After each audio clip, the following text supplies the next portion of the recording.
Hey everybody, I'm going to give you a quick update on our Crossley 124 radio, the one that's been driving me nuts for the last 3 months.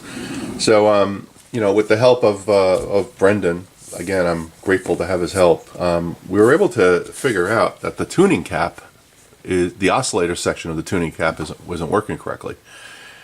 And the way that you measure that, obviously, is you do a capacitance reading on it. So the radio has 3 sections. This is I have 2 of these. This is a spare cap that I have.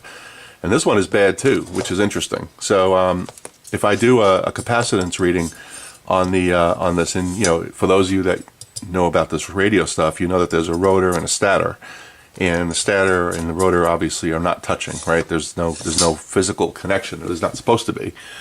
And that's true on my tuning caps. On these 2 sections, which is the RF and the IF, I get a really good rating of picofarads, open and closed, and works fine. On this section here, which is the oscillator, I get 0, nothing. I mean, it's really strange.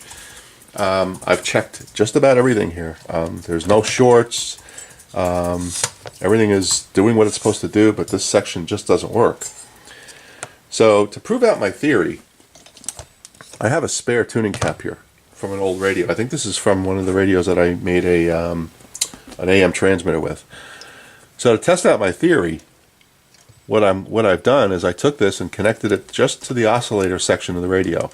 So I removed the wire inside the radio that goes to the oscillator section of that tuning cap, and I connected this spare tuning cap, and we're going to turn the radio on, and I'll show you. And we're basically proving the theory, right? That the oscillator will work with a tuning cap that's working. So that's what we're doing now. We're going to turn this up. Now obviously I still have to tune both tuning caps. I have this radio connected, tuned to 800, which I know is a really strong station. And we're going to let this warm up.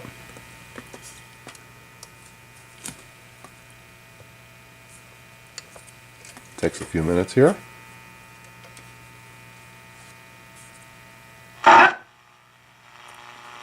You lower the volume.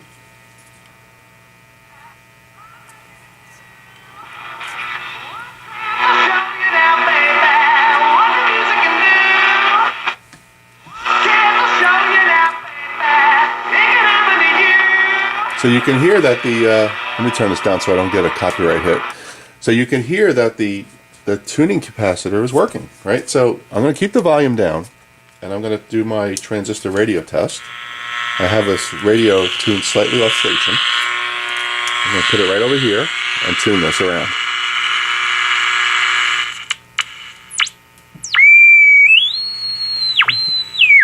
So that's how I'm proving that the radio is oscillating, okay? So that's good news. So essentially this radio has been driving me nuts all this time, and it's because the tuning cap is having a problem. And what's really strange is I have 2 bad ones. I have the one that's currently on the radio, and I have the spare one, which is the same problem. So I don't know if that's inherent with these things, the way they were designed, or something. So I'm going to have to dig in and figure out why just this section doesn't work. Really strange. These 2 sections, I'm sorry, this one here.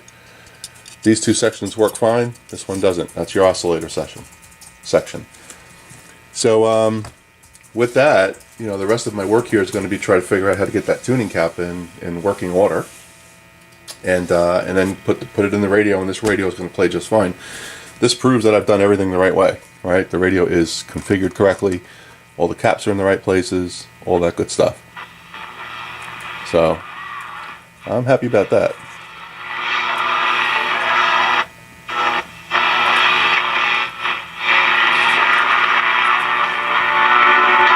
Sounds good too.